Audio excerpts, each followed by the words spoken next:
What's up, everyone? Chris here from MTR Network, and I'm back with another movie review.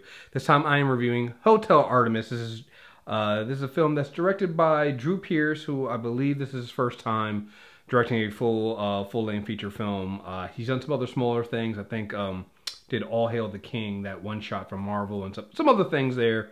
It is starring Jodie Foster, Sterling K. Brown, Dave Bautista, Sofia Boutella, Charlie Day, Zachary Quinto, and Jeff Goldblum. So this film is about 95 minutes long, and I'm gonna get into what I liked about this film and what my score for this film is. But before I do that, I do have to say one thing. I am recording this during the Game 3 of the NBA Finals during halftime, and I've seen this happen a couple times, but this is the first time it's really just stood out to me and I had to say something.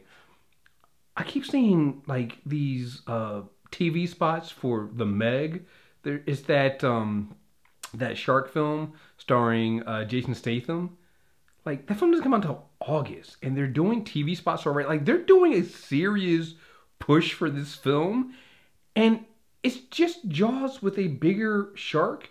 But it's not really Jaws, because Jaws was like a serious like film, but this doesn't feel like it's that. It feels like it's not like Sharknado silly, but it's also not Jaws serious.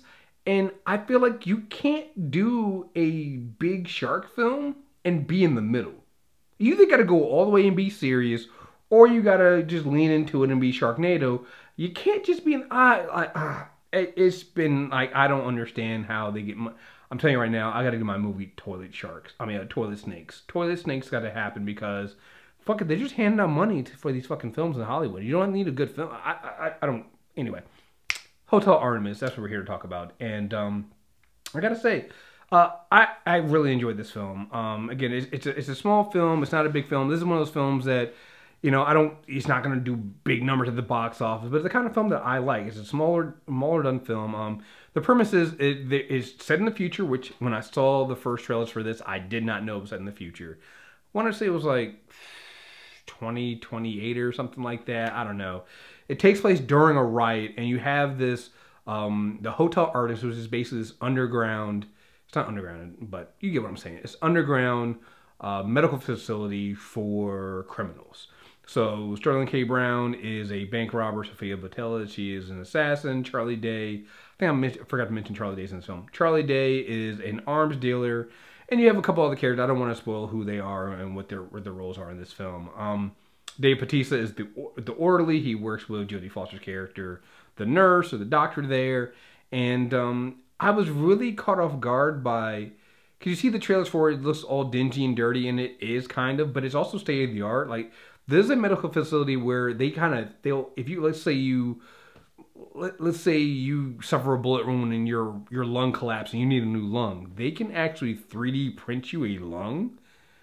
And it's like the way they do it, like, again, I won't go into detail and spoil it, but like, it's actually kind of cool how they did this. What kind of drew me to this, other than just the cast, was that it's kind of felt like an extension of, and I almost kind of wanted to be in the same world of, John Wick with the Continental, the hotel chain where all the assassins and hitmen can come, and as long as they have their token and they're a member, they have safe passage, and you got to follow the rules, but you're okay. With Hotel Artemis, same way. You have to be a member. There are rules. And this is not, you find out this is not the only kind of situation like this. There's memberships for all kinds of things. Like, there's memberships for having getaway cars and doing different things like this. Sofia Boutella, she's an assassin, so she has different ways of contacting her clients and different things like that. It's a very interesting world they set up. And I'll get into what might be one of the negatives later on. But going back into the positives I enjoy about this film, first positive is, gotta love this fucking cast. Like, this cast is great. Jodie Foster's character is great. She's this nurse who nobody really knows anything about her, and you find a little bit more about her character and how she got to this point. She's definitely afraid of going outside, and the big theme of this film, I think, is that it's easy to get in, but it's hard to get out, and that it's got double meaning as far as getting into Hotel Artemis and getting treatment, but also getting in and out of the game, if you will. So there's that. Sterling K. Brown is just, how can you not like him in anything he does? Like, he's Sterling K. Brown. He can pretty much do anything. If DC is smart, you get this man to be Jon Stewart for your fucking Green Lantern film. If you're smart, or you get him to be something. You know, Marvel's already used him for one thing, and you know, you better snatch him up to do him for something else, because you get this man.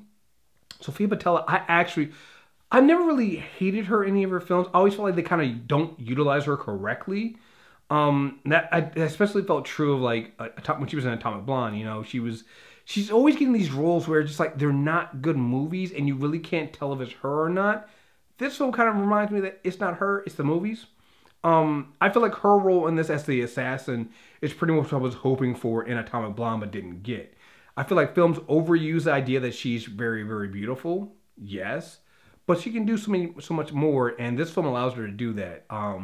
She is an assassin, and you get to see why she's a badass. And I'll just leave it at that, and it's really, really great. We need to have a conversation about Dave Bautista and how good he is at acting. Like, he just, whatever role they give him, I have not seen Dave Bautista in a bad role.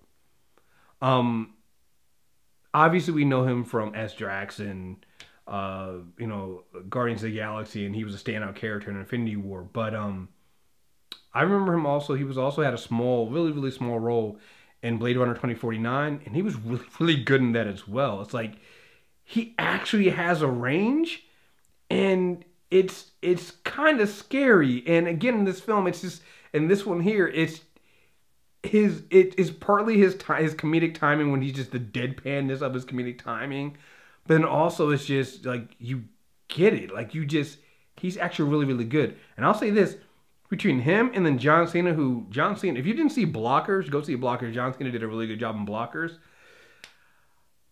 I think they both might be better actors than The Rock right now.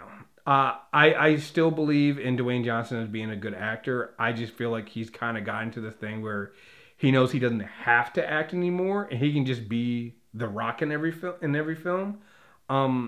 And I think that it suffered because I know Dwayne Johnson is really, really talented, and he can do that. I just feel like he's in a rut where he's just being told to be Dwayne Johnson in every film. Whereas John Cena and Dave Bautista, it's like they're doing the things I like. They're doing what, and I know that Dwayne Johnson can do this because he did it in Jumanji, where you're basically playing off of what people expect of you, your physical appearance. And I think that's the thing. So Dave Bautista did a really great job. Charlie Day is good at two things: either being a dumb asshole or being a pretentious asshole. In this film, he's a pretentious asshole. Still great. Jeff Goldblum and Zachary Quinto, they're not in the film a lot, but what you do get from them is great. Like, the way the cast work together in a film like this is really, really short. You're not going to get a really big story, so you have to have the cast that works really well. So I think that worked out really well there. I guess to go into if I had to nitpick a problem with this film, I guess you could say that it's that it doesn't go, like, the story is very basic. When you have a film like this where you basically have one location and you put all your bad guys in there, reminds me of like The Hateful Eight. When you do that, you don't get a lot of, and you don't do a lot of flashbacks or things like that. It's not a long film. You're pretty much straightforward, and you're kind of narrow in what story you're telling here. And to me, that's fine. Like, I actually prefer that. I do think some people are going to wish that they had more, and that they had more background on these characters, and maybe you want a sequel, which I hope they don't do. I'm of the belief that you don't need to always, that if you show too much of this other, and you flesh the world out too much, it loses its allure, especially when a film that's not really built to do that. It kind of reminds me of John Wick 2. Now look, I love John Wick 2. I don't think it's as good as first John Wick, and I'm definitely going to see John Wick 3. But I feel like in John Wick 2, they kind of try to fill in that backdoor and fill in the what the Continental was and make it a really, really bigger story. And I felt like it lost something about that. And I think it's something that can be said for keeping a film really small and narrow. Like I said, there's a riot going on outside of the Hotel Artemis. It's kind of separate from what's going on here. And there's a whole other backstory with another character that shows up to talk to Jodie Foster's character.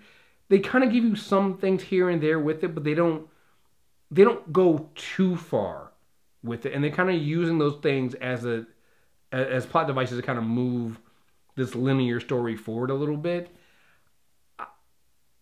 Yeah, you could go out and explore the other things. You could sit there and make a new, maybe it's another hotel that does. You could do all that, but I think that something can be said for just keeping it narrow, keeping it here. Like I said, to me, I'd be really interested in finding out how they came up with the idea to do Hotel Artemis, because it really does feel like the idea of the Continental, where you have to be a member, you have to, the security behind it and the rules that they have for all this stuff. It kind of reminds me of that. So it'd be interesting to see how they, like, you'd almost say that this is the John Wick world in the future, almost, I guess. I don't know. So, yeah, like I said, I enjoyed this film. If I was to give it a rating, you know what? I gave Ocean's 8 a 7.5 out of 5. I'm gonna out of 10, 7.5 out of 5. Come on, 7.5 out of 10. I'm gonna give this one 7.5 out of 10 as well. I enjoy both of them the same. These are two films, Ocean's 8 and Hotel Artemis, that kind of fill these niche genres that I just enjoyed them. And like, you have to be really, really bad in order for me not to enjoy. You have to do something that you either do too much or you don't have a good enough cast. Like, there's literally the only two ways that you can get me to not really fuck with these films. And I think by keeping this film 95 minutes long and just going right to it, it makes it enjoyable. Like, I don't know, man. I enjoy this film. I think other people are gonna really enjoy this film. Still something to check out. With all these other blockbusters coming out, Ocean's 8 and Hotel Artemis, I think, are just perfectly centered to do something different, and I think most people will enjoy them as well. So there you guys have it. That is my review for Hotel Artemis. I'm giving it a 7.5 out of 5. Stay tuned on this channel. We will have, I want to say the embargo for Incredibles 2 is up on Monday around noon, I think. Somewhere around there. I don't know the exact date. But so I'll have my review up for Incredibles 2 then as well. And hopefully we'll also have Jurassic World 2 coming out and some other films. So yeah, folks, stay tuned. And thank you guys very much for watching and subscribing. Till next time, we're out here. Peace.